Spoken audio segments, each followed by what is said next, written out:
Esto es Cineclubes, un podcast de Radio Bicicleta.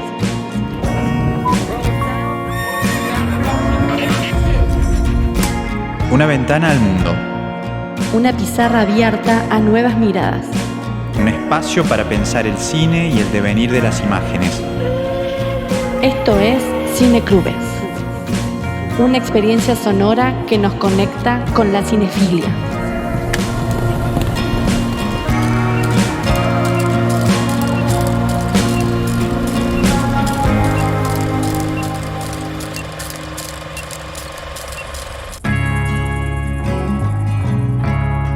En el último episodio de la cuarta temporada de Cineclubes, conversamos con el director y guionista Rafael Escolar a propósito del estreno de su reciente película Eve. También hacemos un recorrido por algunas de las películas vistas durante el año.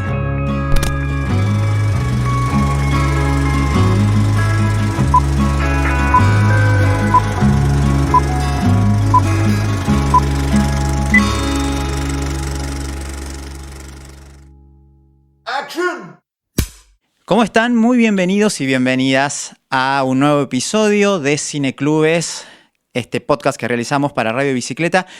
Hoy en el último episodio de esta cuarta temporada, así que les invitamos a que nos acompañen porque vamos a estar hablando de distintos temas, sobre todo de cine argentino. Y la saludo a mi compañera que, sigue fiel allí también en Cineclubes y en este podcast. La saludo a Jimena Bustos. ¿Cómo va, Jime? ¿Qué tal? ¿Cómo estás? Parece increíble, pero se termina el año, se termina esta cuarta temporada. Iremos por más en el próximo, por supuesto, para seguir compartiendo de la cinefilia que nos envuelve, de lo que nos comprometimos a hacer en estos años, y es un placer seguir compartiendo en este espacio en Radio Bicicleta, así que ya agradecidos, ¿no? Los dos, hablo por los dos en ese caso. Absolutamente, Jimé. Sí, 4 años, no es poco la verdad, es una etapa que hemos compartido en todas estas temporadas y que, como bien decís, nos ha permitido comunicar, difundir, reflexionar en torno al cine que se hace por estos tiempos, al cine del pasado y por qué no pensar las posibilidades de un cine futuro.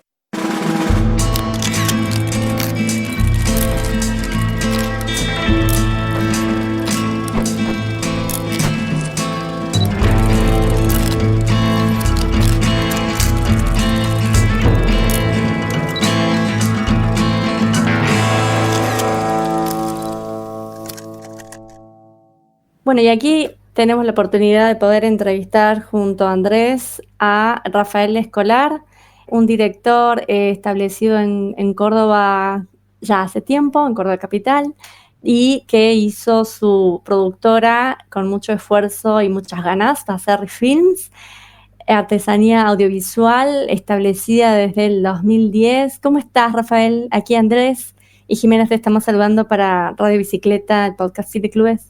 ¿Qué tal, Jimena? ¿Qué tal, Andrés? Acá estamos bien. Bueno, hace muy poco estuviste moviendo la película y seguirás moviéndola, por supuesto, tu última película, Eve, tanto por Córdoba como por festivales en el exterior. Quería que nos cuentes un poco sobre cómo surgió esta película que viene gestándose desde hace un tiempo.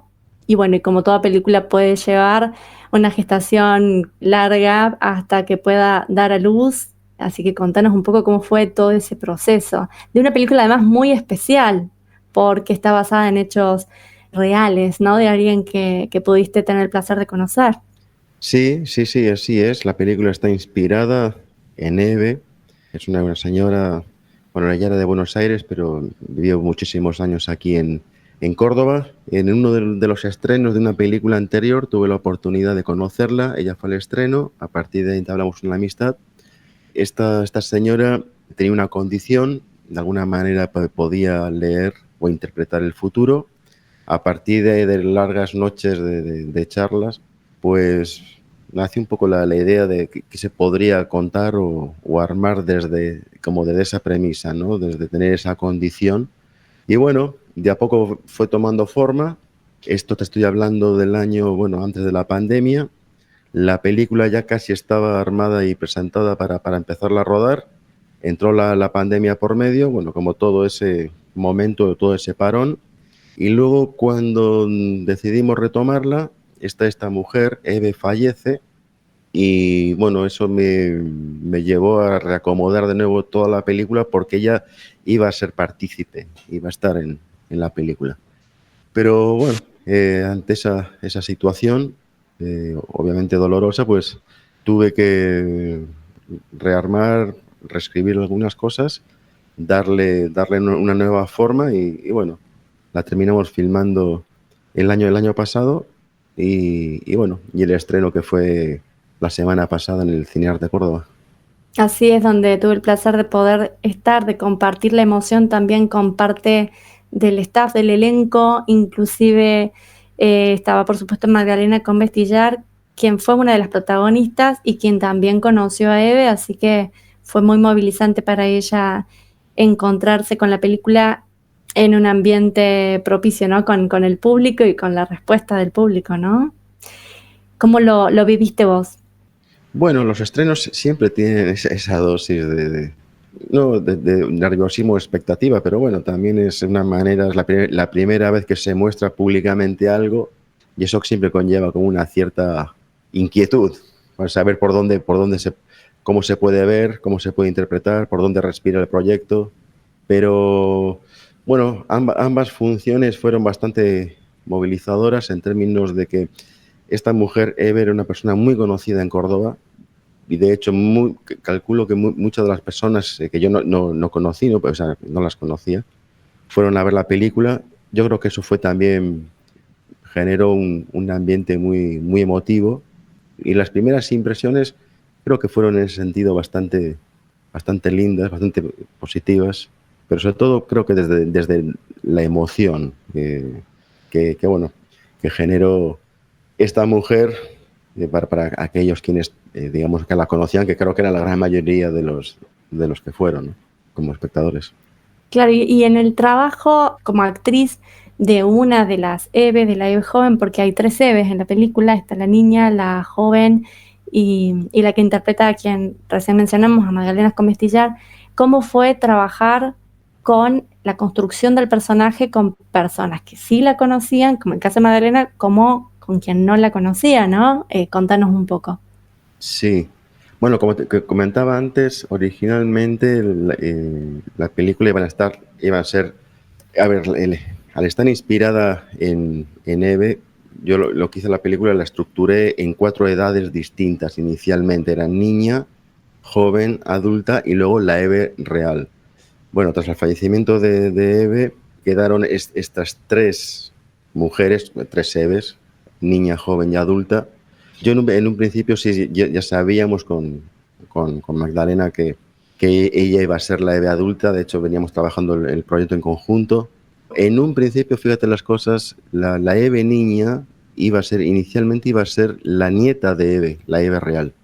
Pero como os decía, como la pandemia nos agarró entre medios y nos pospuso como 2-3 años, claro, luego cuando ya tras la pandemia, la nieta ya no tenía 9 años, tenía 12, entonces ya se me iba de rango de edad. Claro, ya había crecido para que dé con el perfil, claro. Efectivamente, ya se había desarrollado de una manera que ya era más adolescente que niña. Por consiguiente, a partir de ahí, bueno, nos quedaban esas 2 Eves todavía joven y niña. Y ahí lo importante es, como bien sabes, Jimmy, el physique du rôle, que es emparejar un poco, que bueno, que tuviesen como unas ciertas características, unos ciertos rasgos que fueran similares entre las 3 Eves, con respecto o al tono, la piel, los ojos.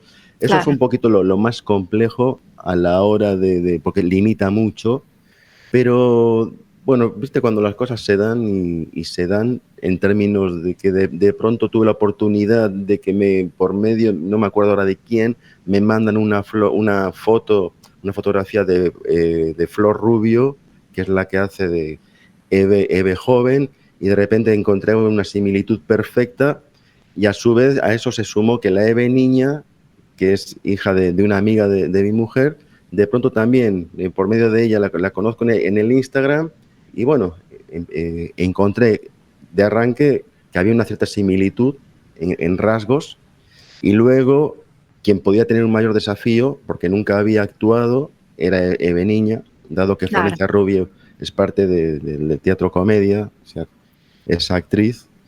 Pero bueno, hice el casting y no tuve mucho más que decidir. Estaba claro que tenía que ser ella. Así que bueno.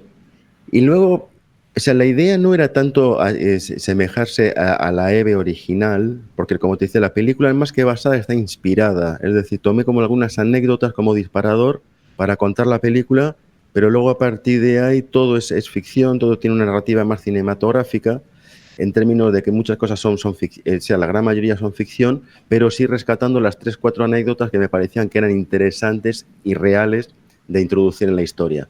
Por consiguiente, no sentía que fuese tan necesario que tuviésemos que hablar tanto de la Eve real, ni asemejarnos a algo en voz o algo.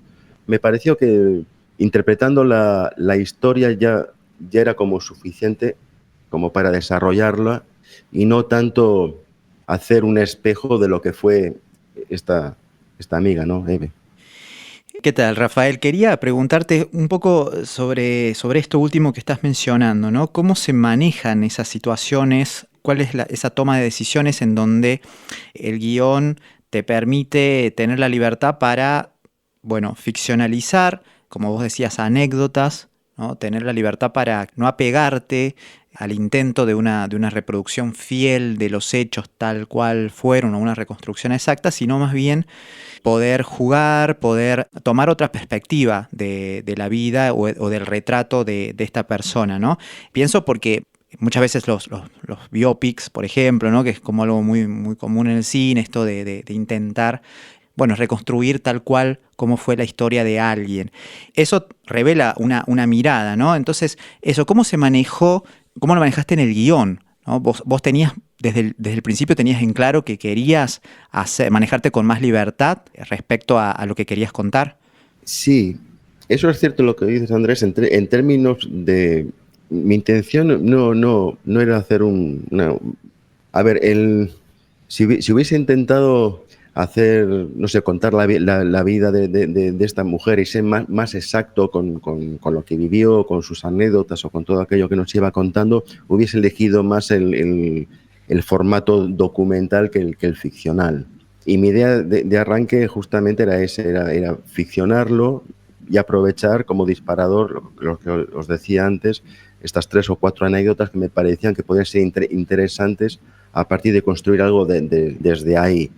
Y bueno, es que en este sentido hay algo que sí creo que hay que tener en cuenta, ¿no? Que es en términos de, si hago un anecdotario de hechos o situaciones que de esa persona, digamos, me llegó a contar, eso hubiese sido como una lista, ¿no? de casos que ella vivió, solucionó o se enfrentó o lo que fuera. Pero eso, digamos, desde la narrativa cinematográfica, no sé si lo hubiera podido armar de algo más de ficción, desde algo más, de una narrativa más cinematográfica. Entonces, sabiendo que la idea era contar una película que tuviese su pequeño suspense, su drama y demás, la opción era primero tener esa narrativa medianamente armada y a partir de ahí, en función a esas anécdotas o casos o situaciones que ella vivió, elegir como las que fuesen las más impactantes y sumarlas a esa narrativa. Y en ese sentido, bueno, te tienes que dar toda la libertad del mundo porque nunca terminas sabiendo qué domina qué. A veces una anécdota terminaba dominando más de lo que uno pensaba y a veces menos, o a veces tenía más efecto y otra vez a lo mejor menos efecto de lo que piensas.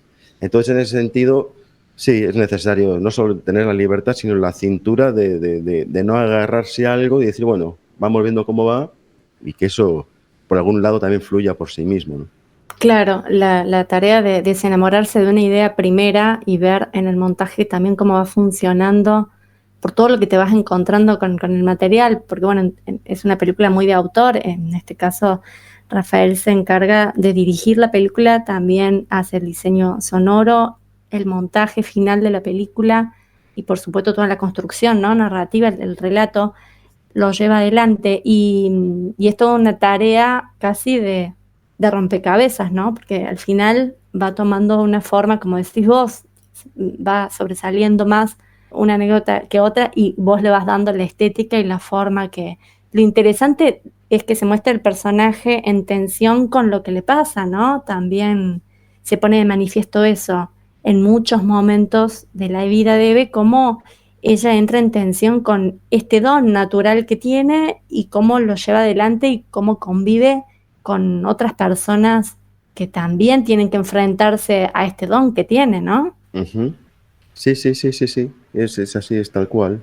A ver, no voy a hacer un spoiler de la Claro. película, pero ella, por ejemplo, en un momento determinado se hace estudiar con un padre, no te puedo decir de qué orden era, no me acuerdo en la orden a la que pertenecía, pero bueno, ella se hace ver por este padre a través de una serie de métodos como para saber si eso que ella percibe o siente que tiene o que es su condición, si era algo eso, real o imaginario o fruto, ya no sé, de la demencia, porque tampoco, eso lo hablábamos mucho con Eve, no es algo tampoco fácil de llevar ni mucho menos.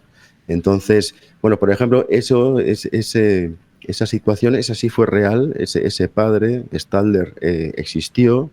Si no me equivoco, él era profesor en la universidad en Bélgica y ella en una oportunidad, en una de las visitas, bueno, tuvo este encuentro y estudio con él para ver esa verosimilitud o, bueno, esa veracidad en cuanto a lo que ella sentía o tenía.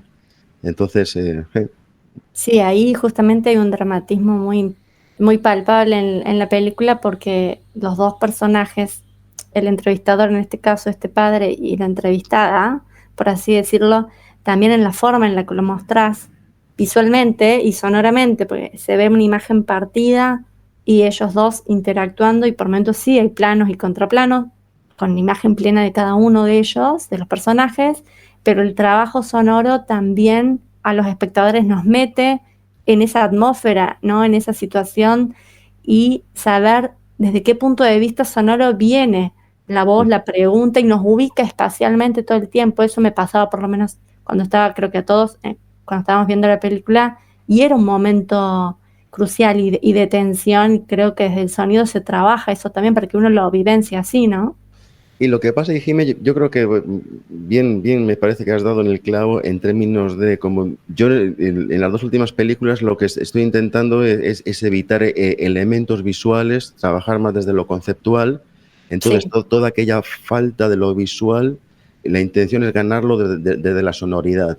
Entonces, en lugar de crear un ambiente o por colores o por elementos, objetos, lo que estoy intentando es lograr ese espacio, lograrlo desde la sonoridad. Entonces, para mí ha pasado a ser la sonoridad de la película, ha pasado a ser casi un elemento prioritario para indicar al espectador dónde está y en qué momento está, desde lo sonoro. Y cada lugar, cada lugar o cada locación, porque en el fondo no hay locaciones reales, es todo. Toda la película transcurre en un espacio blanco infinito, es eso, advertir o hacerle entender al espectador que hacia un cierto ambiente fondo sonoro, él está o en un lugar determinado y no en otro.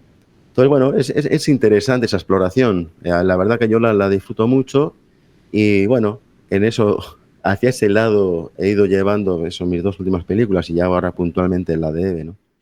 Rafael, ¿y qué perspectivas hay sobre la distribución y la exhibición de esta película en un momento también muy particular que estamos viviendo aquí en nuestro país respecto de cómo circulan las películas, dónde se pueden ver, dónde se estrenan?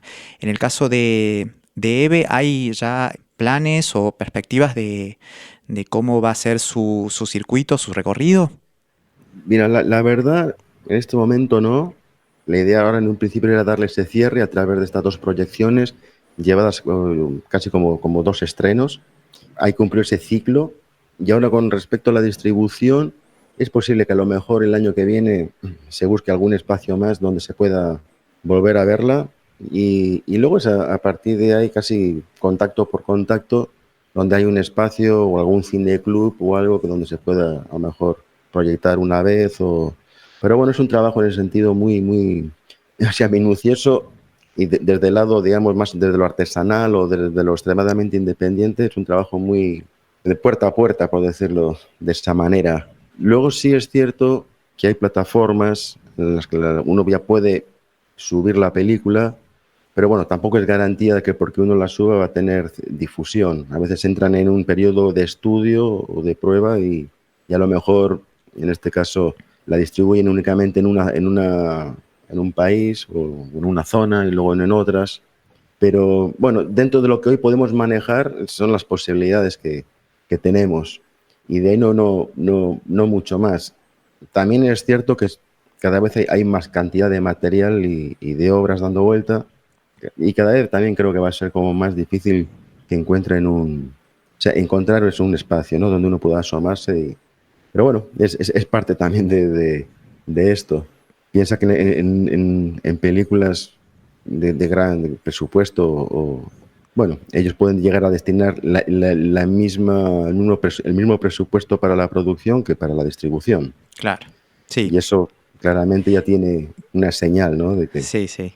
Sí, ¿no? Eso es un tema que, bueno, también desde aquí, desde Cineclubes, venimos charlando en otras oportunidades, ¿no? Los diferentes caminos que recorren las películas, sobre todo teniendo en cuenta esto, los presupuestos, los márgenes con los que se cuenta para armar desde una campaña de difusión o una distribución como más estratégica, ¿no? Eso implica costos, pero al mismo tiempo también puede que te ate, por así decirlo, a ciertos compromisos, te reste un poco de margen para decidir por tu cuenta dónde pasar la película. Entonces ahí hay también como un equilibrio que hay que encontrar, ¿no? Entre, bueno, tener como una estructura armada, pero luego también poder decidir intervenir dónde te gustaría mostrar, ¿no? Así que de por sí, te lo preguntaba porque bueno, estábamos también en ese momento en donde se le estaba buscando la vuelta, por así decirlo, canales alternativos para que las películas finalmente se puedan encontrar con sus espectadores. Sí. Yo siempre, a ver, he dicho que para mí en este caso la distribución tiene exactamente la misma importancia que el hacer, en términos de que si hacer una película para que quede guardada en un cajón, pues la verdad que puede llegar a ser bastante frustrante. Y yo creo que los organismos desde ahí creo que deberían tomar cartas en el asunto en términos de decir, bueno, ¿qué sucede con lo que hay? ¿Qué sucede con lo que se hace? ¿Cómo se estimula? ¿Cómo se hace que eso llegue a la gente? Y buscar la manera de que eso se active y bueno, y volver a tener espectadores que sean participantes. Y eso para mí requiere todo un trabajo de reflexionar cuáles son las tendencias y eso, cómo se puede estimular para que las obras por ahí no queden encajonadas, ¿no? Y que no las termine viendo nadie. Sí, la verdad que considero que es todo para mí, de hecho, creo que va a ser el gran desafío. Antes el gran desafío por ahí era hacer. Bueno, hoy hacer a lo mejor resulta algo más fácil. El problema hoy me parece que el desafío está en que lo que se haga se vea y que llegue a algún lugar y vaya a algún puerto. Entonces sí, me parece que ese es un gran desafío.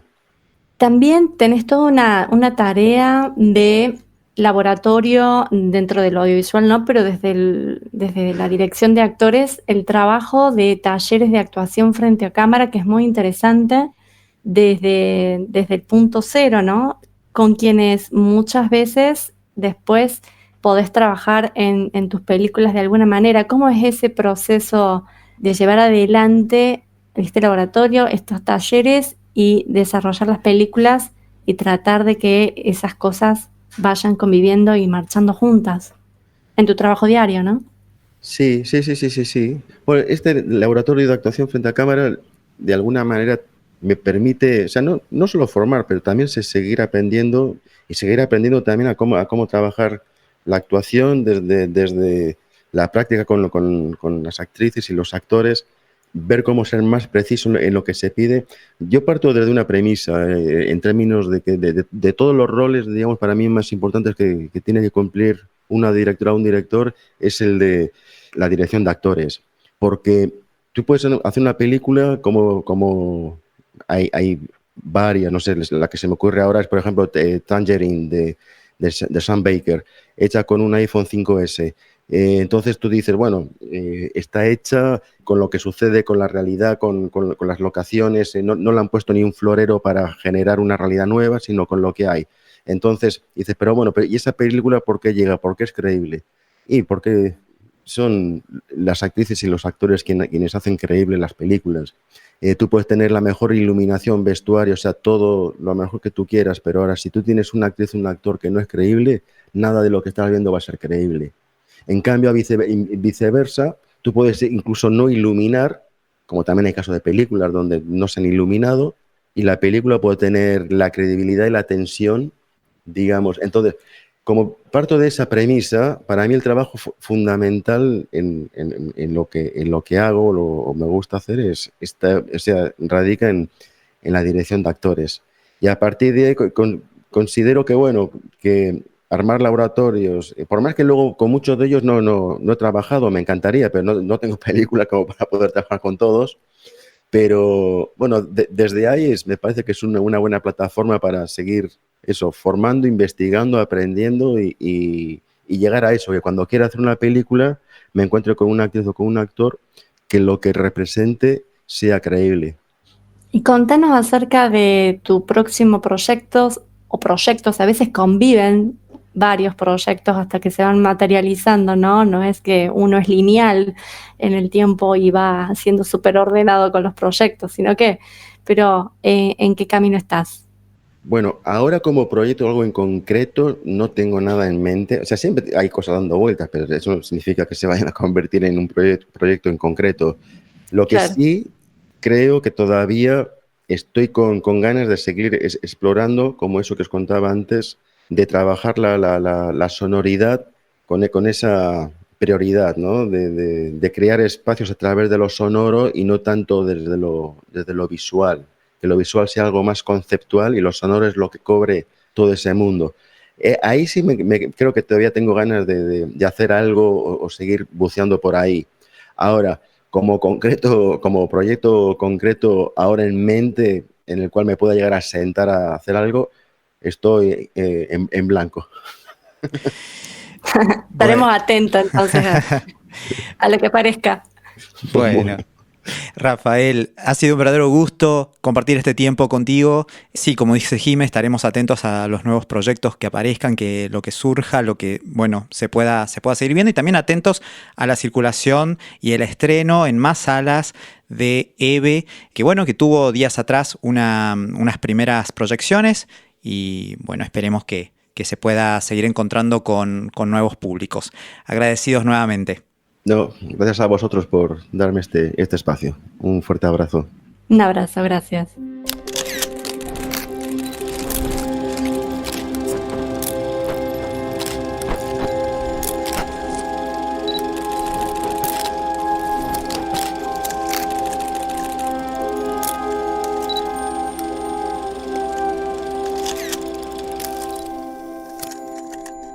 Después de la conversación que mantuvimos con el realizador Rafael Escolar, llegó un momento antes del cierre del último episodio de esta temporada de hacer un breve recorrido por algunas películas que nos acompañaron a lo largo de este año, que no queremos dejar de recordar y mencionar de una manera breve, pero nos parece importante destacarlas.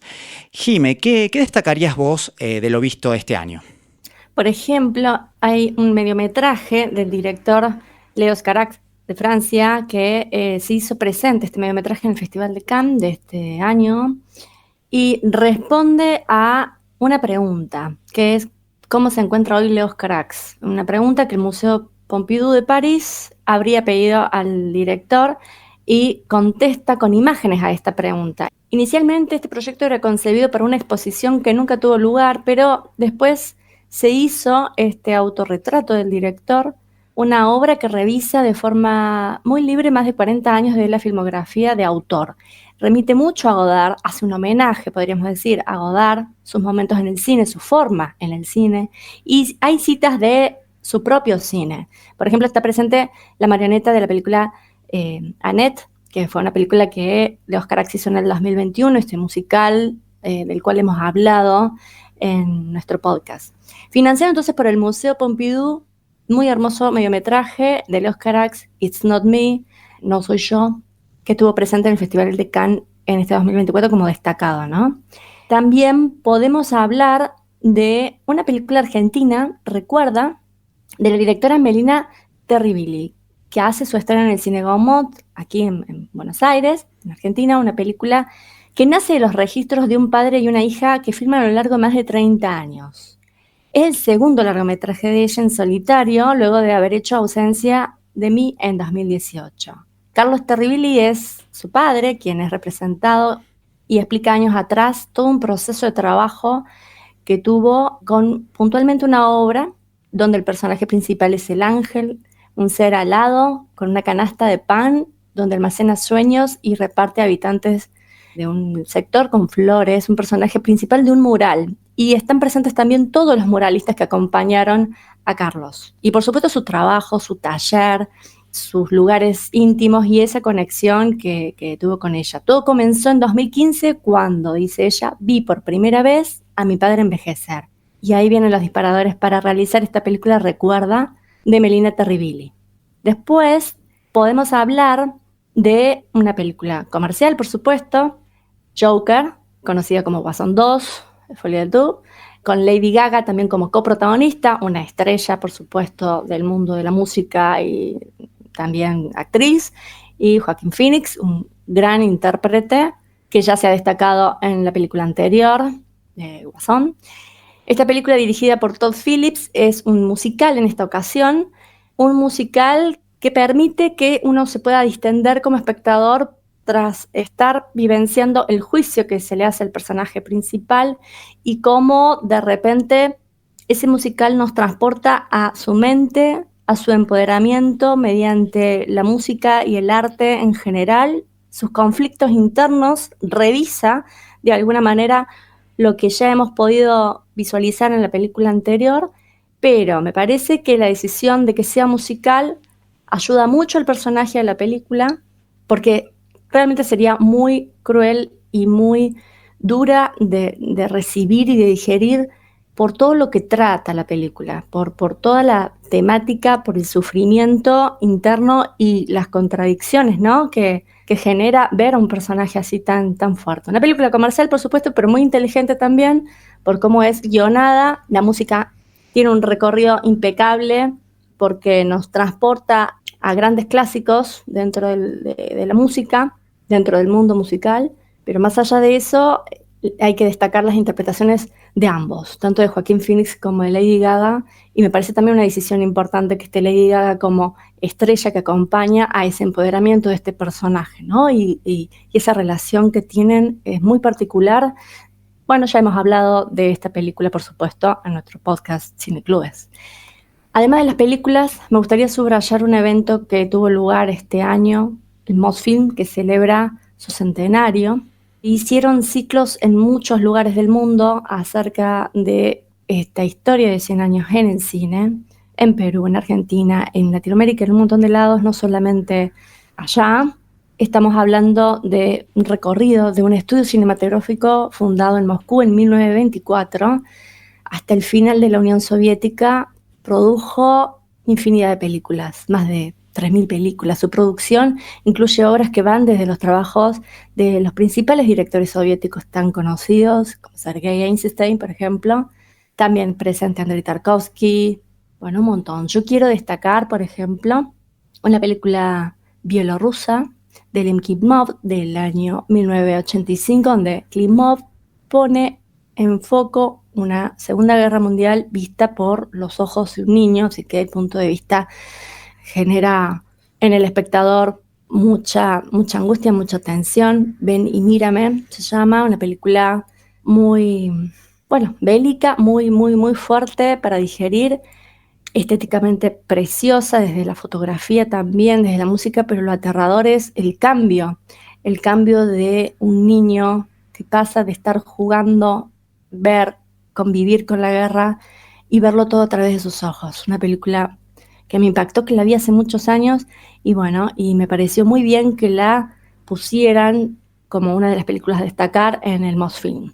Y de Mosfilm, inesperadamente hacemos una conexión, Jime, con una película cordobesa que estuvo muy presente en las salas este año, sobre todo en la segunda mitad del año. Pero hablando de Ven y Mira, esta película producida por Mosfilm, sirvió de referencia para el joven actor protagonista de El Escuerzo, una película que lo tiene como director a Augusto Sinay, que debuta en el largometraje.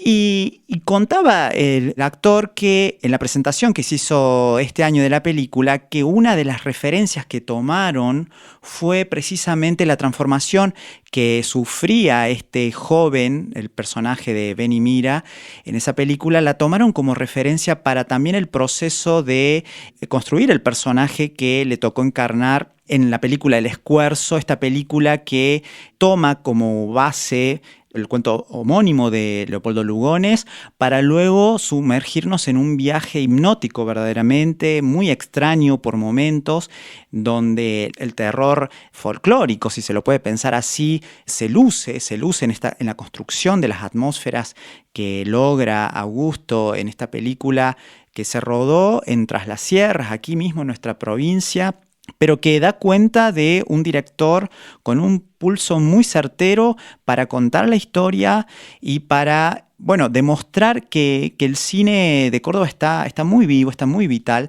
Así que la destaco, no solamente también por la cantidad de personas, de espectadores que la vieron, sino porque de verdad hay alguien que está pensando el cine y sobre todo en el cine de género, ¿no? Que siempre tiene su complejidad, tiene un diseño de producción bien particular. Entonces, bueno, El Escuerzo estuvo muy presente en sala este año y la rescato también por eso.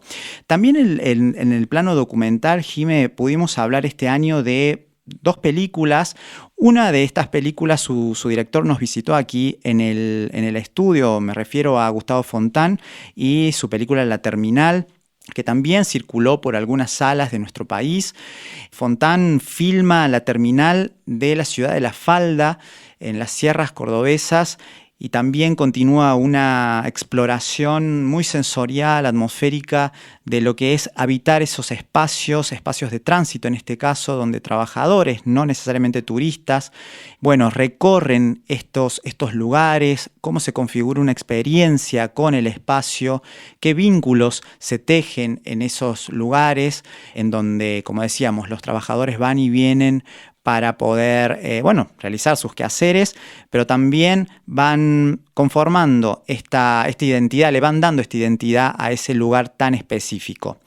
Por otro lado, el cine de aventuras, me permito decir, a través de una película como La Gruta Continua, de Julián de Angiolillo, también tuvo lugar este año, y Julián también es alguien muy interesado en filmar espacios públicos, espacios en donde se dan distintos tipos de interacciones entre las personas. En este caso se mete en el mundo de la espeleología y explora el mundo subterráneo, ni más ni menos, yendo a distintos países, Eslovenia, Italia, Cuba, tejiendo también historias que van desde la práctica científica hacia la reflexión de la historia de estos países y también el devenir político a lo largo de las décadas. Así que la destaco dentro de lo visto este año. Y finalmente, una mención para el director rumano Radu Jude, que entregó su más reciente película No esperes demasiado del fin del mundo, con su humor cáustico, con su ironía sobre la vida contemporánea. Bueno, una película que se permite múltiples lecturas, pero no podía dejar de mencionarla porque sigue siendo Radu Jude uno de los realizadores contemporáneos que le da mayor vigor a lo que llega a las salas, sobre todo por las comedias que va construyendo, comedias como decíamos, de un humor muy, muy especial, pero que no dejan de arrojar una mirada incisiva sobre el mundo contemporáneo y sus transformaciones, sobre todo en la etapa del capitalismo tardío, la esfera de la vida virtual y todas las prácticas que nos van constituyendo en este tiempo.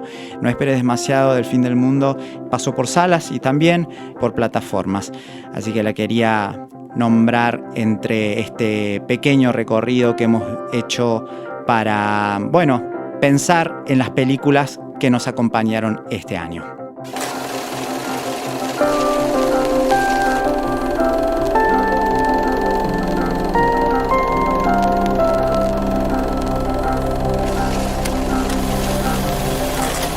Y ahora sí, llegamos al final, último episodio de la 4ª temporada de Cineclubes. Jime, no queda más que saludarnos y desearnos lo mejor para este final de año. Ha sido una experiencia, desde mi lugar, lo expreso, Jime, muy, muy grata compartir este espacio nuevamente con vos. Ya 4 años, decíamos al principio, es un tiempo importante y Cineclubes nos ha permitido hablar de muchos temas y sobre todo del cine que nos interesa, sobre el cual nos interesa reflexionar, ¿no? Así es, comparto tus palabras, para mí también es un placer y por supuesto saludamos a nuestros oyentes, a los seguidores que en las redes pueden comentar, sugerir y vamos así craneando cómo puede venirse este 2025 que espero por supuesto nos depare un año lleno de trabajo para todo el mundo audiovisual, cinematográfico y que por supuesto podamos compartirlo desde aquí. Gracias a Radio Bicicleta. Saludamos a Santi Izquierdo, operador de sonido, a todos los que forman parte, que son un montón y esperamos encontrarnos muy prontito. Sí, muy agradecido a Santiago, Evelyn, Florencia, y a todos los integrantes de Radio Bicicleta que un año más nos han permitido estar aquí, de verdad, con un trabajo con mucho esfuerzo, superando barreras, pero aquí estamos, así que esperemos reencontrarnos el próximo año. Nuevamente un saludo y un abrazo, Jimena Bustos. Hasta la próxima. Hasta la próxima, Andrés Linares. Muchas gracias. Esto fue Cineclubes, un podcast de Radio Bicicleta. Producción general, Evelyn Melano. Operación técnica y edición, Santiago Izquierdo. Conducción y producción de contenidos, Jimena Bustos y Andrés Linares. Seguinos en Instagram como @cineclubespodcast y en Twitter @cineclubes. Seguí la programación de la radio en radiobicicleta.com.ar.